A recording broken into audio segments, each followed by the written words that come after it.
Hallelujah, praise the lord. ದೇವರ ಪರಿಶುದ್ಧ ನಾಮಕ್ಕೆ ಸ್ತೋತ್ರವಾಗಲಿ. ಮತ್ತೊಂದು ಆವರ್ತಿ ಈ ರಾತ್ರಿ ವೇಳೆಯಲ್ಲಿ ದೇವರು ಕೊಟ್ಟಂತ ಒಂದು ವಾಕ್ಯ ಭಾಗಕ್ಕೆ ಹೋಗೋಣ. ಅದಕ್ಕಿಂತ ಮುಂಚೆ ಈ ವಾಕ್ಯ ಭಾಗವನ್ನು ಕರ್ತನ ಕರ್ತನಿಗೆ ಒಪ್ಪಿಸಿಕೊಡೋಣ.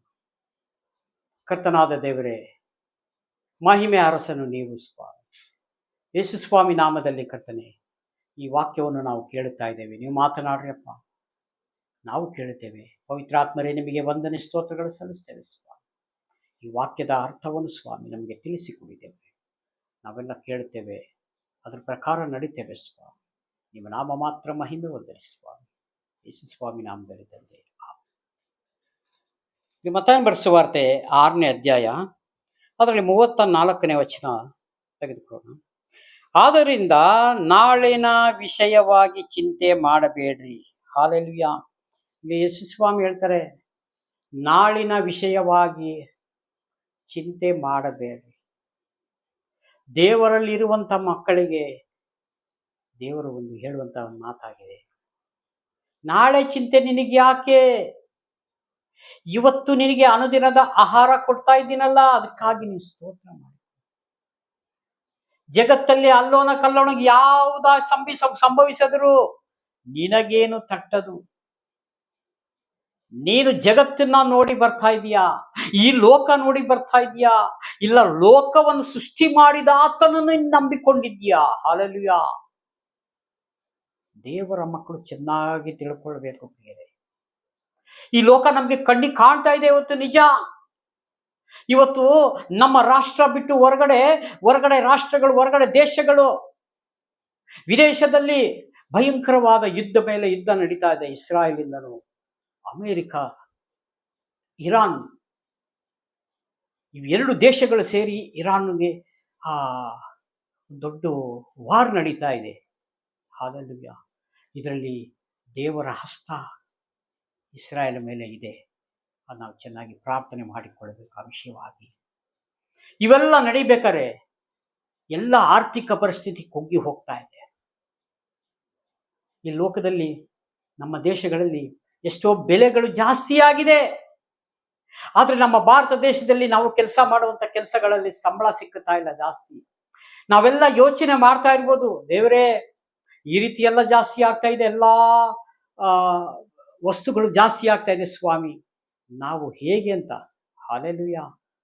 ಅದಕ್ಕೆ ದೇವರು ಹೇಳ್ತಾರೆ, ನೀನಿವತ್ತಿಂದು ಇವತ್ತು ಸಾಕು, ನಾಳೆದು ನೀನು ಯಾಕೆ ಯೋಚನೆ ಮಾಡುತ್ತೀಯ? ಹಾಲೆಲುಯಾ. ದೇವರು ಯೇಸು ಸ್ವಾಮಿ ನಮಗೆ ಧೈರ್ಯ ಕೊಡ್ತಾ ಇದ್ದಾರೆ ಪ್ರಿಯರೇ. ಹಾಗಾಗಿ ಇಲ್ಲಿ ವಾಕ್ಯ ಹೇಳ್ತದೆ, ಆದ್ದರಿಂದ ನಾಳಿನ ವಿಷಯವಾಗಿ ಚಿಂತೆ ಮಾಡಬೇಡಿರಿ. ನಾಳಿನ ದಿನವು ತನ್ನದೆಂದು ತಾನೇ ಚಿಂತೆ ಮಾಡಿಕೊಳ್ಳುವುದು. ಆವತ್ತಿನ ಕಾಟ ಆವತ್ತಿಗೆ ಸಾಕು. ಹಾಲೆಲುಯಾ. ನಾಳೆದು ನಮ್ಗೆ ಯಾಕೆ ಬೇಕು? ಅವತ್ತಿನ ಕಾಟ ಅವತ್ತಿಗೆ ಸಾಕು. ಯಾಕಂದ್ರೆ ಎಲ್ಲ ಸಮಯದಲ್ಲೂ ಒದಗಿಸುವಾತನು ಯೆಹೋವ.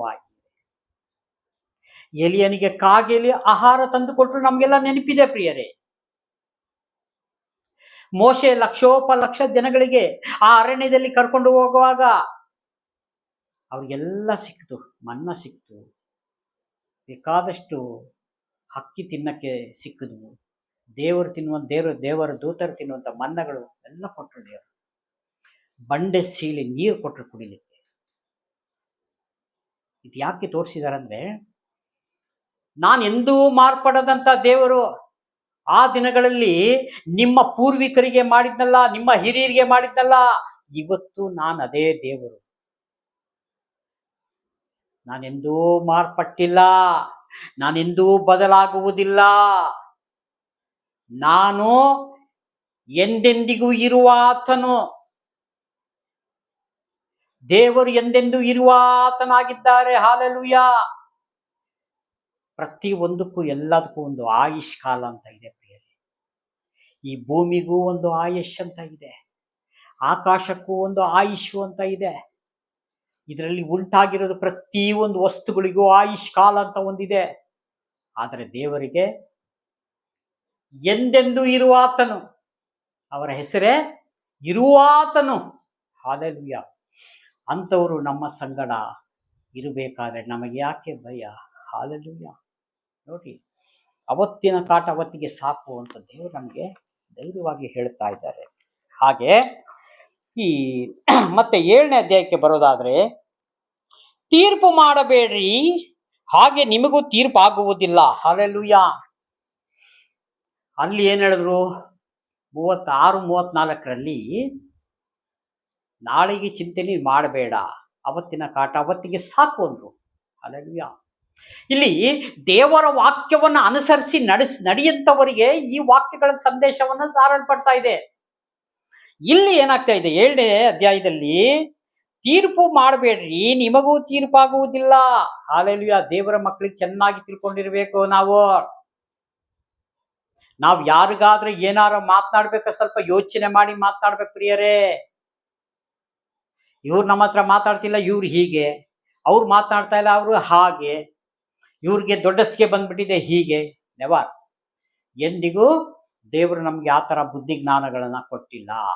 ಈ ಜ್ಞಾನ ಕೊಡುವಂತವನು ಮತ್ತೊಬ್ಬ ಇದ್ದಾನೆ. ಅವನ ಜ್ಞಾನವನ್ನ ನಾವು ಪಡೆದುಕೊಂಡ್ರೆ ಈ ನಾಳೆ ಚಿಂತೆ ಸಾಕು ಅಂತ ಇದೆಯಲ್ಲ, ಅದು ನಮ್ಗೆ ಯಾವ್ದು ಒದಗಿ ಬರಲ್ಲ. ಹಲ್ಲೆಲೂಯಾ. ಯಾಕೆಂದ್ರೆ ದೇವರ ಶಬ್ದಕ್ಕೆ ಕಿವಿಗೊಡುವಂತವರಿಗೆ ಕಷ್ಟ ಕಾಲದಲ್ಲಿ ಮೊರೆ ಹಿಡಿದು ನಾನು ಬಿಡಿಸುವೆನು ಅಂತ ಆ ಕೀರ್ತನೆಯಲ್ಲಿ ಬರೆದಿದೆ, 50:15 ಅಲ್ವಾ? ಅವಾಗ ದೇವರು ಆ ಶಬ್ದವನ್ನ ಲಾಲಿಸಲ್ಲ, ಅಂದ್ರೆ ಆಲೈಸಲ್ಲ, ದೇವರು ಕೇಳುವುದಿಲ್ಲ. ನಾವು ಯಾವಾಗ ಕರ್ತನಲ್ಲಿ ಒಳಗಿದ್ದಾಗ ನಮ್ಮ ಭಕ್ತಿ ಪ್ರಾರ್ಥನೆ ಎಲ್ಲ ದೇವರ ಹತ್ರ ಹೋಗತ್ತೆ, ದೇವರು ಉತ್ತರವನ್ನು ಕೊಡುವಂತವರಾಗಿರ್ತಾರೆ. ಅದಕ್ಕೆ ಇಲ್ಲಿ ತೀರ್ಪು ಮಾಡಬೇಡ್ರಿ, ನಿಮಗೂ ತೀರ್ಪಾಗುವುದಿಲ್ಲ, ನೀವು ಮಾಡುವ ತೀರ್ಪಿಗೆ ಸರಿಯಾಗಿ ನಿಮಗೂ ತೀರ್ಪಾಗುವುದು. ಹಲ್ಲೆಲೂಯಾ. ಯಾರಿಗಾದ್ರೂ ನೀವು ತೀರ್ಪು ಮಾಡಿದ್ರೆ ಅದು ಸರಿಯಾಗಿ ನಿಮಗೂ ತೀರ್ಪಾಗುವುದು. ಹಲ್ಲೆಲೂಯಾ. ಇದು ಚೆನ್ನಾಗಿ ದೇವರ ಮಕ್ಕಳು ನಾವು ತಿಳಿದುಕೊಂಡಿರ್ಬೇಕು. ಹಲ್ಲೆಲೂಯಾ. ತೀರ್ಪು ನಿಮಗೂ ತೀರ್ಪಾಗುವುದು. ನೀವು ಅಳೆಯುವ ಅಳತೆಯಿಂದಲೇ ನಿಮಗೂ ಅಳೆಯುವರು. ಹಲ್ಲೆಲೂಯಾ. ನಾವು ಯಾರಿಗಾದ್ರೂ ಒಬ್ರು ತೂಕ ಮಾಡ್ತೀವಿ, ಇವ್ರಿಷ್ಟೇ ಕೆಪಾಸಿಟಿ, ಅವ್ರದ್ದಷ್ಟೇ ಕೆಪಾಸಿಟಿ. ಆ ಕೆಪಾಸಿಟಿ ನಮಗೆ. ಯಾಕೆ ದೇವರ ವಾಕ್ಯ ಹೇಳ್ತದೆ, ತಾನು ತೋಡಿದ ಕುಣಿ ಅಂದ್ರೆ ಗುಂಡಿ ತಾನೇ ಬೀಳುವುದು.